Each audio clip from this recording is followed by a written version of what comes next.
सलीम बुखारी साहब, मुश्किल वक्त है इस वक्त पाकिस्तान में। सैलाब में डूबा हुआ है पाकिस्तान, और जहां पर फ़ौजी क़यादत पेश पेश है सैलाब मुतासिरीन की खिदमत में, वहीं पर पाकिस्तान तहरीक-ए-इंसाफ के चेयरमैन सियासत पर कर रहे हैं इदारों के ख़िलाफ़ ही। ये वक्त मुनासिब नहीं है ये सब चीज़ों का, और अब तो उन्होंने इदारों को ही टारगेट करना शुरू कर दिया है। बहुत शुक्रिया आपका। पहली बात तो ये है, आर्मी के चीफ की अपॉइंटमेंट के हवाले से जिस किस्म की गुफ्तगू खान साहब ने फरमाई है, इसका तो कोर्ट मार्शल होना चाहिए स्टेट वे। ये एक बयान दे देने से ISPR की जान नहीं छूट सकती। ये हमसे तवक्को रख रहे हैं कि हम मीडिया के ऊपर लान तान करें और इसके ऊपर क्रिटिसाइज करें। ये कौन से मुल्क का बशिंदा है जिसके ऊपर हाथ नहीं डाला जा सकता? मुझे तो समझ में नहीं आती कि ये हुकूमत क्या कर रही है। डूब मरना चाहिए इनको। अगर ये एक आदमी को अपनी जबान खोलने से, चोंच खोलने से नहीं रोक सकते, तो मीडिया से क्या तवक्को रखते हैं? ये एक बयान दे देने से आपका ख्याल है कि वो रुक जाएगा? जिसको इतना सर चढ़ाया हुआ है वो इस तरह से नहीं रुकेगा। फौज को चाहिए एक्शन ले उसके खिलाफ, अगर हिम्मत है तो। और अगर हिम्मत नहीं है तो फिर चुप करके बर्दाश्त करे जो कुछ कह रहा है वो। हुकूमत और फौज दोनों की क़यादत को चाहिए कि इसका एक्शन ले। इसको इस तरह से खुली लगाम छोड़ दी अगर आपने, तो ये वो तबाही करेगा जो ना हिंदुस्तान कर सका है, ना इजराइल कर सका है, ना अमेरिका कर सका है। ये मुकम्मल तौर पर इस फौज को तबाह करने निकला है जो मुल्क की कस्टोडियन है नेशनल फ्रंटियर की भी और न्यूक्लियर प्रोग्राम की भी। ये मुझे तो समझ में नहीं आती किसका नुमाइंदा है ये बंदा। ये है कौन? कहां से आया ये? मुझे बहुत हैरत है अपने अदारों के ऊपर। एक प्रेस स्टेटमेंट देके वो समझते हैं कि इसको लगाम डाल दी जाएगी। इसको लगाम डालने के लिए कोर्ट मार्शल होना चाहिए। मैं जिम्मेदारी से ये बयान दे रहा हूँ। ये कोई बात है कि जो उसके मुंह में आए वो कहे? कोई उसको पूछेगा ही नहीं। कौम पूरी जो है वो सैलाब में डूबी पड़ी है, मर रही है, हलाकतें हो रही हैं, जाने जा रही हैं। ये जच्चा खेल रहा है। कौन है ये? कौन से मुल्क का बशिंदा है ये? ठीक है सलीम बुखारी साहब, आप हमारे साथ ही रहिएगा। पाक फौज की जानिब से रद्द-ए-अमल सामने आ रहा है। ISPR के मुताबिक ये बताया जा रहा है कि नाजुक वक्त में पाक फौज की सीनियर क़यादत को मुतराज़ बनाने की कोशिश की जा रही है, जो कि इंतहाई अफसोसनाक है। पाक फौज कौम की सिक्योरिटी के लिए हर रोज़ जानें कुर्बान कर रही है। पाक फौज मेरिट पर यकीन रखती है। मेरिट के लिहाज से पाक फौज को बेहतरीन इदारा कहा जाता है। मैडम नसीम ज़हरा भी हमारे साथ मौजूद है। मैडम, बहुत शुक्रिया आपके वक्त का। इस टाइम में चेयरमैन पाकिस्तान तहरीक-ए-इंसाफ की जानिब से इस तरह का बयान दिया जाना और उस पर कोई एक्शन भी नहीं लिया गया, पाक फौज की जानिब से भी रद्द-ए-अमल सामने आ रहा है, गम और गुस्सा पाया जा रहा है। आप क्या कहेंगे इस सिचुएशन पर? जी, इससे कल बात हुई थी कि ये समझ से बाहर है कि ये क्या इमरान खान साहब क्या कह रहे हैं और किस वजह से कह रहे हैं। और एक देखे ना, अभी तो एक आर्मी चीफ की अपॉइंटमेंट हुई नहीं तो पहले से ही मुतनाज़ा बना देना, ये कह देना। जो उन्होंने बात कही है वो एक हवाले से जाहिर इदारे पर ये बहुत उसका नेगेटिव इम्पैक्ट होता है। दूसरी तरफ से ये बड़ी मुहम्मद सी बात है, यानी कि ये तो लगता है कि जैसे कोई कैंपेनिंग शुरू हो गई है, जैसे कि कोई पॉलिटिकल कैंपेनिंग होती है उसी तरह से आर्मी चीफ के लिए कोई कैंपेनिंग की जा रही है।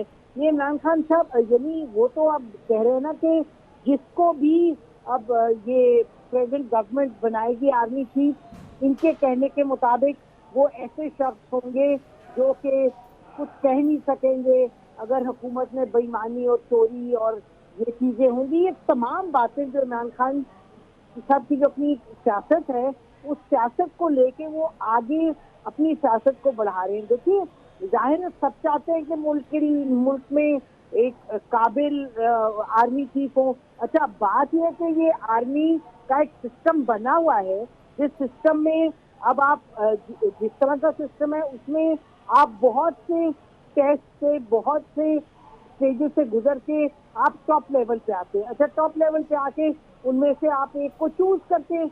अब इमरान खान साहब, जाहिर है इनके जहन में कोई शख्स जरूर है जिसके हवाले से वो चाह रहे हैं कि वो बने। और उसके अलावा ये समझ से बाहर है कि ये क्या किया जा रहा है, क्योंकि ये फिर मैं कहूंगी कि अभी पता भी नहीं कौन बनना है और ये उनको मुतनाज़ा बना रहे हैं। अब जाहिर है जो हकीकत है वो ये कि बिहाइंड द सीन्स कैंपेनिंग हो रही है, बिहाइंड द सीन्स ये इमरान खान साहब क्या देख रहे हैं, क्या कर रहे हैं, क्या सुन रहे हैं। या तो अगर इनको कोई इस तरह की शिकायत है तो मैं कहूँ कि खुल के आए, कोर्ट में चले जाए, इदारे में चले जाए, लेकिन इस तरह की बात जाके जलसे में कर देना और फिर ये सब कौन नहीं चाहता कि the best become the army chief, लेकिन एक तरीकाकार है, वो कानूनी है। इमरान खान साहब का भी जब वक्त आया था आर्मी चीफ को नए बनाने को या एक्सटेंशन देने को, इन्होंने अपने दौर में एक्सटेंशन दी थी।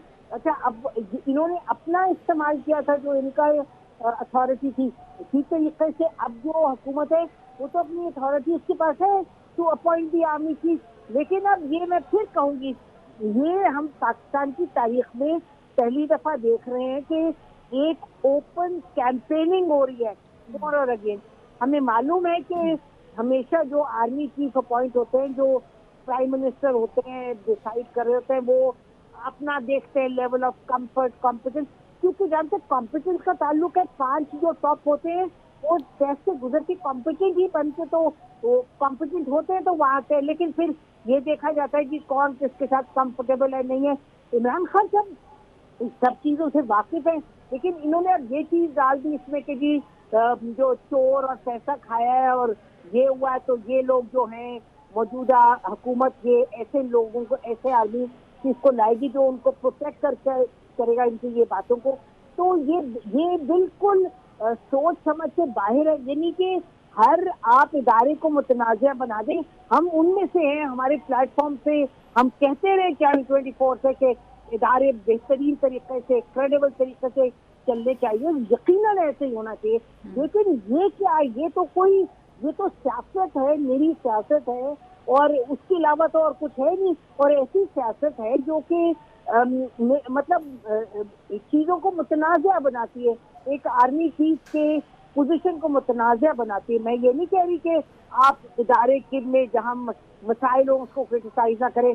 आपको मालूम है जब फौज जाती है सियासत में कितना क्रिटिसिज्म करते हैं, कितना मार्शल लॉ पे, लेकिन कोई तरीका होता है। अगर आप बेहतरी चाहते हैं तो ये तो तरीका बेहतरी का तो नहीं है, ये तो तरीका एक सियासत का तरीका है जो कि which will be very damaging for everybody. Institution के लिए भी डैमेजिंग है, जो अगला बंदा आएगा उसके लिए भी डैमेज है। यानी कि इमरान खान साहब तो लगता तो ये कि इमरान खान साहब कह रहे कि जी जो ये जिसको नामजद करेंगे वो फिर इनके हक होगा, इमरान खान साहब के हक में नहीं होगा तो इनको ये बुरा लग रहा है। ये बड़ी गलत किस्म की एक खेल है। लेकिन जैसे मैंने कहा, अगर इमरान खान साहब को कोई ऑब्जेक्शन हैं, कोई बड़ी स्पेसिफिक बात है, आए करें, आए इदारे हैं, लीगल तरीका बात करें। लेकिन ये जलसे में ये कह देना कि वो उसको बनाएंगे जो कि इनके हक में होगा, इनकी चोरी के हक में होगा, ये बात तो, ये कोई रिस्पॉन्सिबल, कोई संजीदा सियासत का हिस्सा नहीं हो सकती।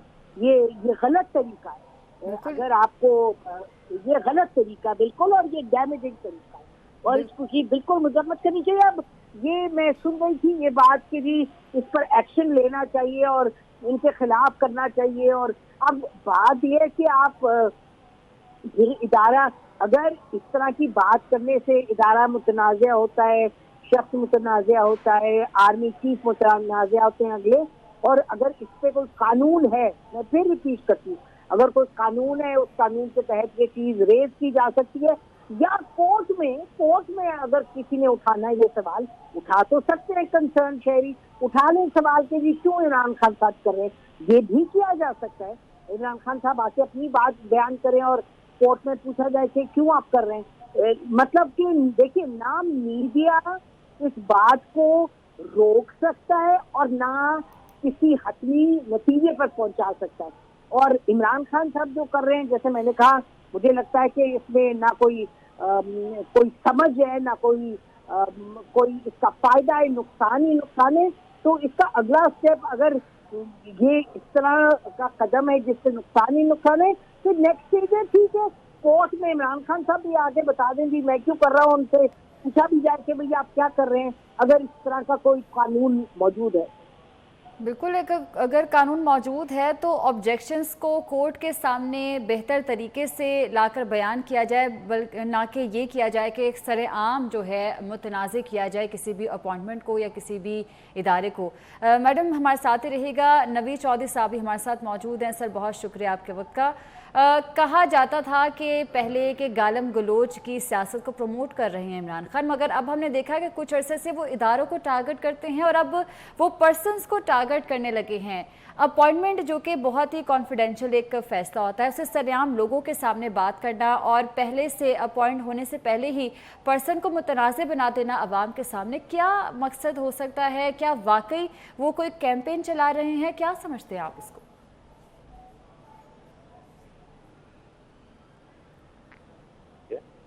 जिसका मकसद पाकिस्तानी फौज को मुतनाज़ा बनाना है, उसकी हिरारकी नहीं बल्कि पूरे इदारे को। और ये उसी का ऑफशूट है जो शहबाज गिल ने बनीगाला में बैठकर एक चैनल पर पाक फौज के मतहत हमले को उकसाया था कि वो सीनियर क़यादत की बात मानने से, अहकामात मानने से इनकार कर दें। तो ये उसका तसलसल है। और इसका मकसद क्या है? इसका मकसद ये है कि चूंकि इमरान खान साहब को जब हुकूमत में लाया गया, बल्कि जब इनकी पार्टी क्रिएट की जनरल पाशा ने, फिर उसके बाद 2014 में ज़हीरुल इस्लाम ने कराए। चौधरी साहब, आपने जिक्र किया है ख्वाजा आसिफ का, जिन्होंने कहा है कि वो इनके खिलाफ कार्रवाई करेंगे, टीम भी तश्कील दी है। उन्होंने कहा क्या है एग्जैक्ट, वो भी अपने नाज़रीन को सुनाते हैं। खान के खिलाफ आने वाले में लंबी कानूनी कार्रवाई होने वाली हैं। कुछ शुरू हो गई हुई हैं, कुछ शुरू हो जाएंगी। हम खुदा न खास्ता का नजायज़ नहीं करेंगे, कुक्ड अप केसेस नहीं बनाएंगे, जो नवाज शरीफ के साथ हुआ वो नहीं करेंगे। तो ये सारे उसके कानूनी पहलू देख के तो ये कार्रवाई की जाएगी इंशाअल्लाह ताला। देखें, 8 साल इंतज़ार हमने किया, अल्टीमेटली रिजल्ट जो निकला है ना फॉरेन फंडिंग वाले केस का, और रिजल्ट में जो है जो इंकशाफात हुए हैं और उसके बाद जो इन्वेस्टिगेशन इस वक्त हुकूमत कर रही है, only limited to foreign funding case, बल्कि और बेशुमार ऐसे माली बेज़ाब्तगियाँ या गैर कानूनी काम हुए हैं जिनमें डायरेक्टली जो है वो मुलव्वस हैं। मैं उसकी तफसील में इस वक्त नहीं जाना चाहता, ताकि वो एक शक्ल इख्तियार करके, कानूनी शक्ल इख्तियार करके आपके सामने आ जाएं। मैं उस पर प्रीएम्प्टिवली कोई ऐसी बात नहीं करना चाहता जिससे कोई कानूनी हैसियत जो है उसकी जेपरडाइज हो। नवंबर में नया आर्मी चीफ आने वाला है और ये दोनों जरदारी और नवाज शरीफ, इनकी पूरी कोशिश है कि ऐसा आर्मी चीफ आए जो ये अपना कोई फेवरेट लेके आए। ये अपना आर्मी चीफ लाना चाहते हैं क्योंकि पैसा इन्होंने चोरी किया हुआ है। ये डरते हैं कि यहां कोई तकड़ा आर्मी चीफ आ गया, एक मुहिब्बे वतन आर्मी चीफ आ गया तो वो पूछेगा इनसे। तो इस डर से ये बैठे हुए हैं कि ये दोनों मिलकर अपना आर्मी चीफ सलीम बुखारी साहब, आपने ख्वाजा आसिफ का बयान सुना और चेयरमैन पीटीआई का बयान भी हम सब ने सुना। कानूनी कार्रवाई की बात आप कर रहे थे। ख्वाजा आसिफ ने भी यही कहा है कि वो अब बहुत जल्द इमरान खान के खिलाफ कानूनी तरीके से कार्रवाई करेंगे, इसके लिए टीम भी तश्कील दे दी गई है। इतने नाजुक सूरत हाल में जब तमाम जमातें मुत्तहिद हो चुकी हैं, इमरान खान एक तरफ हैं और तमाम जमातें अपोजिशन की एक साइड पर हो गई हैं और वो यही चाहती हैं कि सख्त से सख्त कार्रवाई हो, ऐसे में इस तरह के बयानात देना आपको नहीं लगता कि इमरान खान के अपने लिए बहुत डेंजरस साबित हो सकते हैं कि अगर कोई कार्रवाई हुई तो ऐसा भी हो सकता है कि इनके और इनकी पार्टी के लिए बहुत सख्त फैसला आ जाए?